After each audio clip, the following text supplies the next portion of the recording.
Go to this maze, and I would like for you to follow with your eye and see if you can get through it in 20 seconds or fewer.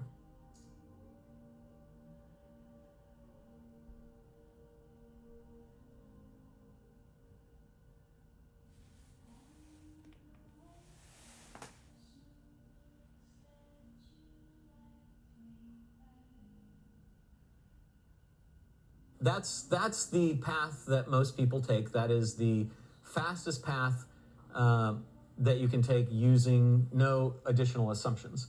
But did anybody think about going that way? Right? Now, and I think that's important because when we're looking at things, we say, well, what are the rules? And what are our assumptions about the rules of how we're going to grow or how we're going to solve any problem that we face? And if we say, well, every time that we've seen someone else, every time we've looked in a solution book for mazes, we've always seen this, and we've never seen this, then we're not likely to think this way, right? But the other thing that we're not thinking about is this truly the dimensions that we have to work with this? Is it a two-dimensional maze, or is it a three-dimensional maze so that we can just go over the top of everything and get from the first part to the second part, right? Because if it is, that's the fastest path.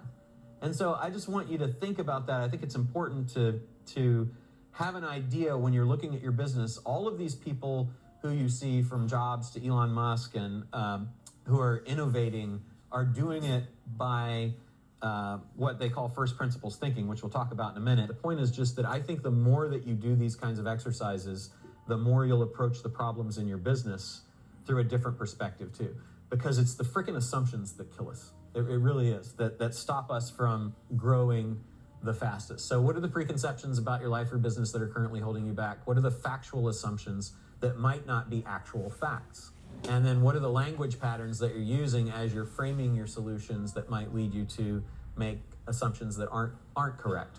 And last but not least, take all your growth questions and any other, like throughput, manufacturing, anything that you've got, distribution, acquisition or sale, and frame them in terms of ideal outcome and constraint.